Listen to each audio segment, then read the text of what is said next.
आप सभी का रैंकअप ट्यूटोरियल में स्वागत है। आज हम लोग डिस्कशन करने वाले हैं क्वाड्रेटिक इक्वेशन। जो क्वाड्रेटिक इक्वेशन का मैं जो आज क्वेश्चन सेलेक्ट किया हूं वो जेईई और एडवांस दोनों में आ चुके हैं और इस क्वेश्चन में थोड़ा सा लॉग की प्रॉपर्टी का यूज किया गया है। सिंपल सा क्वेश्चन है, देखना है जो कैसे हम टर्म का यूज करते हैं और आपको किन बातों को ध्यान में रखना होता है। तो चलो मैं स्टार्ट करता हूं, आपका टाइम वेस्ट ना हो। सबसे पहले मैं क्वेश्चंस को रीड करता हूं। क्या लिखा गया है? ये 2 log x बेस में दिया गया है और a, फिर यहाँ पे log है ax बेस में रखा गया है और फिर यहाँ पर से a दिया है। यहाँ पर बेस में क्या दिया गया है? a स्क्वायर x दिया गया है और मुझसे कहा गया भैया x की वैल्यू निकाल के दे दो।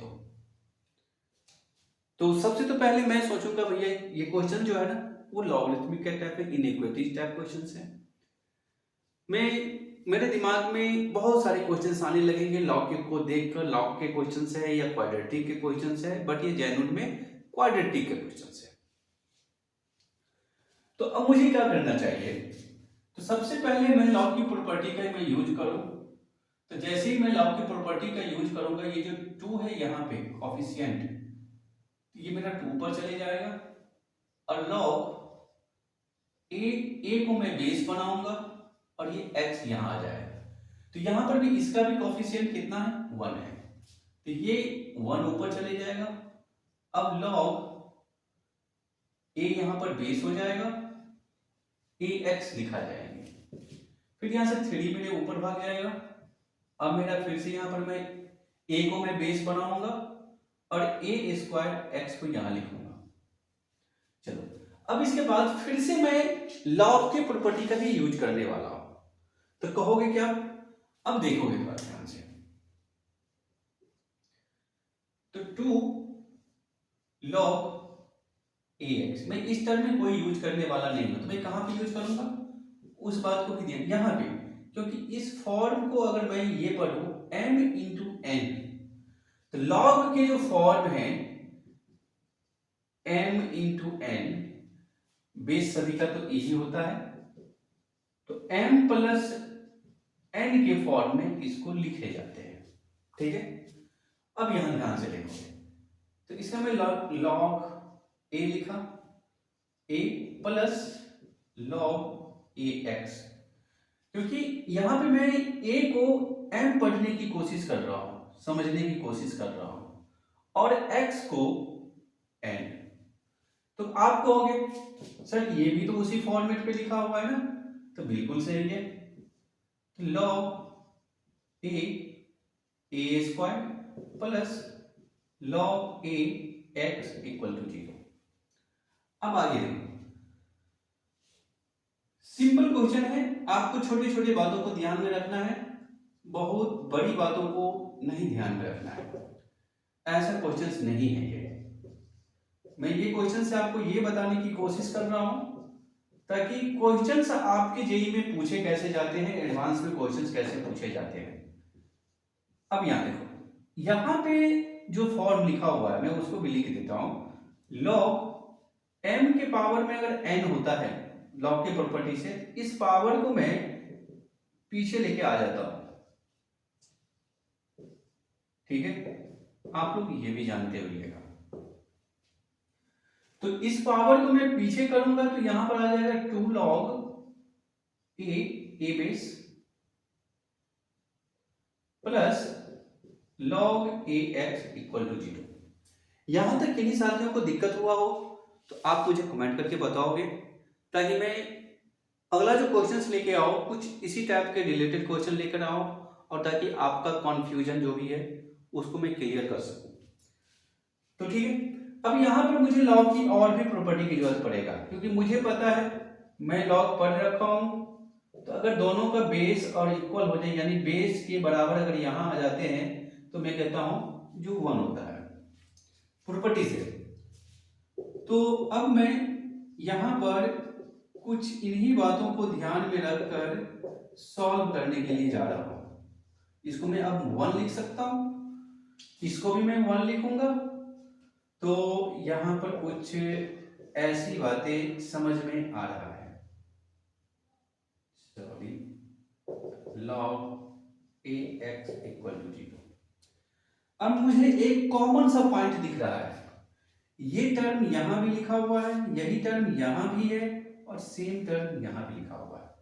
तो क्यों मैं ऐसा ना करूं, जो लेट कर लो, कोई भी आप अपने मन से वेरिएबल ले लेना। मैं फिलहाल यहाँ पे m ले रहा हूं, आपकी मर्जी। m के x और a को छोड़कर जो लेने का मन करे आप ले सकते हो। इसके लिए पूरी आजादी आपको दे रखा है जेई वाले और मैथमेटिक्स।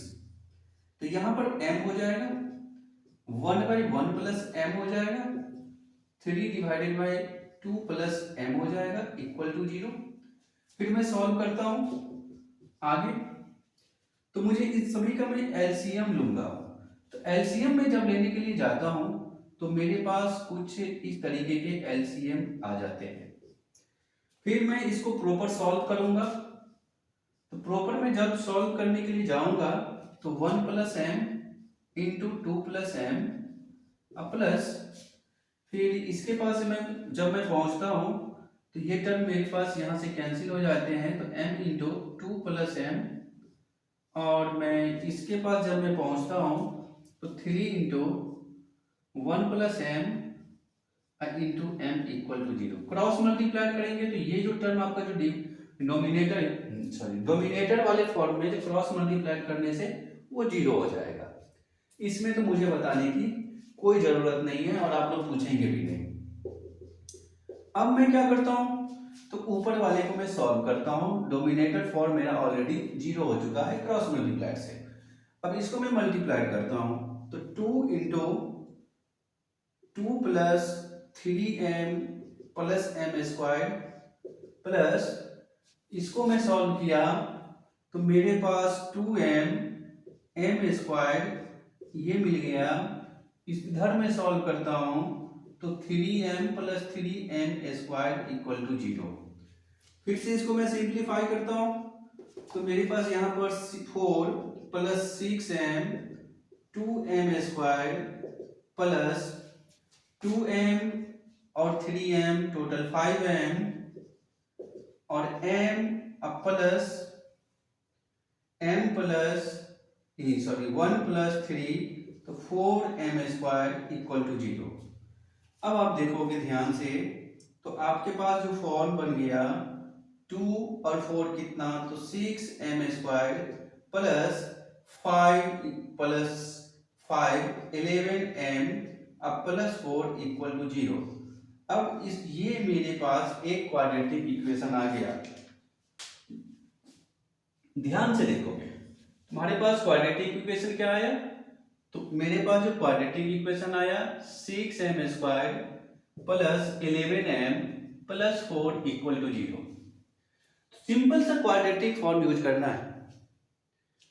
तो जैसे किस हिसाब से होगा, तो m is equal to minus B plus minus root under b का स्क्वायर कितना, तो 121 माइनस 4ac, c कितना है तो 4 है, डिवाइड बाय 2 इंटू a। इसको सॉल्व करेंगे तो यहां पर मिलेगा 121 माइनस 24 और इंटू 4 96, 196 में सॉरी 121 माइनस 96 करोगे तो रूट में मिलेगा आपको 25, और 25 को बाहर निकालोगे तो कितना हो जाएगा 5 होगा।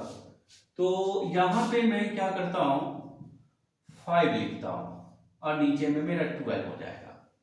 अब यहां से आप m की दो पॉसिबिलिटी होता है, क्या क्या, तो एक निगेटिव वाला होता है और एक पॉजिटिव होता है। -11 -5 डिवाइडेड बाई 12, इधर सॉल्व करिएगा तो -6/12, इधर सॉल्व करोगे तो -16/12, इसको कैंसिल आउट करोगे तो -1/2, इधर करोगे तो -4/3। अब आपको पता है भैया, मैंने तो m इसको मान रखा था, इसको m is equal to log a base में और x। तो मैं अगर इस m को ये लिख दूं log A X is equal to -1/2, इस वाले को लिखूं log A X is equal to -4/3। तो ये लिखने से मुझे क्या फायदा, क्योंकि मुझे तो कहा जा रहा है x का वैल्यू, इस लॉग ए एक्स का वैल्यू तो नहीं पूछा गया आपसे, हमसे x की वैल्यू पूछा जा रहा था। तो मैं क्या करूंगा, तो लॉग की प्रॉपर्टी तो मैं पढ़ चुका हूं, तो x इज इक्वल टू क्या लिखे जाएंगे, तो a के पावर में -1/2, a के पावर में कितना -1/2 हो जाएगा।